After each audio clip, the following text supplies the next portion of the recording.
I have the head of research at investment research at Afrinvest West Africa, Robert Omotunde, is live in the studio. It's great to have you join us. Thank you. Thank you, Toby. I want us to start first with the budget. You saw it yesterday and you saw all the projections. Beautiful document, like I always like to say. What do you make of 2019 budget? It's now a law, so what do you make of it? Well, again, we've said this over and over.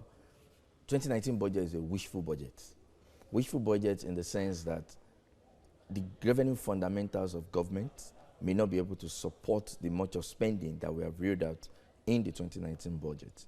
And beyond what the president said, that although he wanted to sign the budget yesterday, but I need to continue to re-engage with the National Assembly.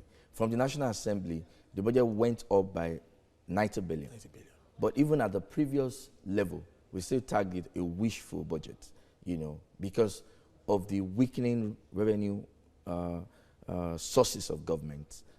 From oil, we are seeing weaker and weaker revenue coming in. Oil production is not significantly improving.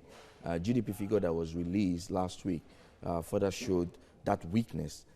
We are not getting to the level of having 2 million barrels of production. In fact, 2019 budget had estimated a 2.3 million barrels of production. Ambitious? It's too ambitious. Even though we have a Guinea feed project that is coming on stream, there'll be no significant reduction in prices. But what we are seeing right now are maintenance that are going on all of our some of our export terminals, and that's reducing the volume of production. You can't produce if you can't export it.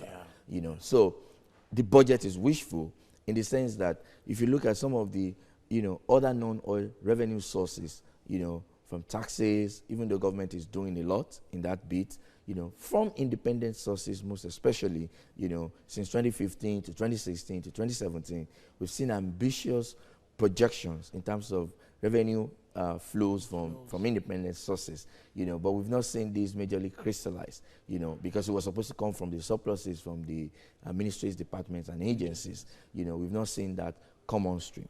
We have sources from the budget that are supposed to come from sale of assets. It was an item we saw in 2017. It repeated itself in 2018. We are seeing it again in 2019. We don't know whether this will be achieved in the 2019 budget, which is just being signed now and is supposed to run. If we have to go by the promise of the president wants us to return to the cycle of January to December. So does that mean we are going to run this budget for 6 months? That's a critical question to ask. So it's a wishful budget. We don't think, it's going to be achieved. What you will likely see is the recurrent expenditure component of the budget will be largely financed. But what suffers at the end of the day is a capital component of the budget. But even on the recurrent side, you're seeing a lot of borrowing, which is coming in. The revenue of government is stretched, even in repaying those borrowings. You see the actual numbers for 2018 budget. What we saw was a debt service to revenue ratio of 60%. That is too much, for a country that needs to grow. And some of that borrowing were used to finance recurrent expenditure. How did I know that? If you pick all the total borrowing of government and compare with capital spending, you will find out that there's a shortfall. That is, the total borrowing cannot match with the capital spending. The capital spending is actually less than the total borrowing. What does that suggest? It means that borrowings have been used to fund recurrent expenditure. This is not a way to move an economy forward. Robert, this is really, really, really complex. Where is the money? We need this money. Where is the money? We've seen a lot of aggressive moves by government, tax amnesty. A lot of that has been done even before now. Where do we get the money to fund this budget? The truth is that what you need to get money is simple, yet complex, because we are not willing to do the right thing. We need to take tough decisions. Take, for example, in the 2018 budget, from the numbers of government, an estimate using official window of about 700 billion or thereabout has been used to fund subsidy payment. If you use the I&E FX window, that figure will go near a 1 trillion naira mark. This it's a way to get revenue to fund that budget, that budget that you critically need to drive growth in the economy. We are recording a growth figure that is very, very, very, very minuscule compared to the potential that the economy has, to grow.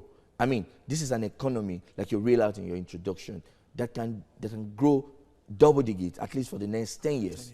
But only if we do the right thing. At the pace at which we are moving now, the most optimistic projection for growth is around 2.5%. We won't go past that. It's not a cost. Because what we are doing, I mean, look at the Q1 2019 growth number that we saw.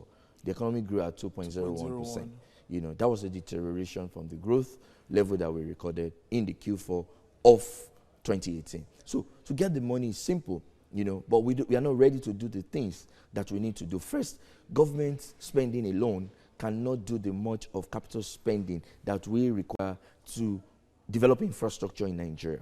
The most conservative estimate is going into hundreds of trillions of naira that you need to fill the infrastructure gap that we have in Nigeria. Where can the government get that kind of money, at the pace at which you are moving? Oil is still contributing the larger chunk of, the revenue sources of government. But even oil is challenged, and we've not seen a major shock, at least in the last 2 years. So what if oil prices go as low as $30 per barrel? We'll be in trouble. So what the government will now resort to is there's something we call ways and means. It's a way of financing government budget when the revenues are falling short of expectation. No, you're saying that same statement that it might be tough between 2019, 2023. The president has said that. Godwin Emefiele, governor of the Apex Bank, has also said that we should fasten our seatbelts. Of course, So are you also towing that line? We have to fasten our seatbelt because we are not doing the right thing, right? If we do what we need to do to attract investment into our economy. Very importantly, yes, investment is critical for an economy that is a frontier economy, right? So for us to have formation of capital in the economy, we need to be able to attract not just the domestic capital, which again are shying away from, putting critical investment because of the policies of government, which you are not so sure of. Today we want to attract capital. Tomorrow we want to run after those who have already invested and discourage other people from coming in. That's not way to run a country. That takes me to the MTN saga, which is something that we really need to look at. It's also a big one, big elephant there in the cupboard. Now, many have been talking about investors' confidence in this part of the world. And what has happened to MTN, with the positives on the stock market, we're doing about 13 trillion naira now when it comes to market cap, just in 2 weeks or less than. And now EFCC is around the corner. That's confidence in the MTN stock is being withered away. And even the stockbrokers are like, what is happening? What do you make of all of this issue? First, it is good to put it in perspective. Before 1999, the telecom sector contributed less than, mark my word, less than 1% of our GDP. Now, between 2001 till 10 years after, up to 2011, the fastest growing sector of the Nigerian economy was the telecommunication sector. Why? We liberalized that sector and we allowed private sector players to come into the economy. Okay. Now, that created jobs for a lot of people, and by and by, the contribution of that sector to the overall GDP has increased significantly. Now, by far, MTN investment in Nigeria is one of the largest, one of the biggest FDI success story that Nigeria has ever recorded. So when we talk about attracting investment into your country to grow your economy, your investment can either be, short-term investment, which we call portfolio investment, hot money. They never stay. They come in, they make the gains, they go. Then direct investment is when you have critical investment in the real sector. And the real sector is what can drive, is the engine of growth that can drive the economy, that can create jobs, that can make you grow double digits consistently, right? It's not from the foreign portfolio investment. Now, MTN is an example of a real sector investment in Nigeria.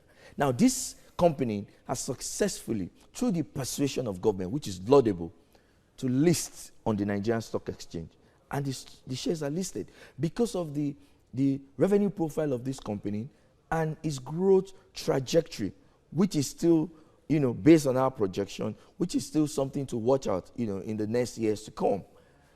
Investors cannot wait to have the shares of this company. And it's simple economics. The way share prices move on the Nigerian Stock Exchange, it's on the basis of demand and supply dynamics. Nothing more, nothing less. Now, when you have so much of demand and you have less supply, the natural thing is the price will go up. Of course. And that was what happened in the case of MTN from 90 naira, which was the listing price, to 99 naira, and continuous 10% increase, up until last week, Thursday. We still had that increase. But Friday, that was halted when different news started coming in, about manipulation of shares, and all the like. All of this, like you said, they have implications for investor confidence, and they have very dire consequences on capital staying by the sideline, watching Nigeria keenly to say, post-inauguration, let's see how we want to invest in Nigeria. They are very careful at this moment, and these are things to watch by the policymakers. Robert Omotunde, I wish we could just go on and on. A lot to discuss, but I think there needs to be another. We are going to continue this discussion. Right. Head Investment Research with Afrinvest. Robert Omotunde, giving insight, putting into perspective issues surrounding the Nigerian economy, how we can move forward, macroeconomic issues as we move on with the next dispensation as President Muhammadu Buhari takes over that office of the Chief Executive Officer of the Nigerian Federal Republic of Nigeria.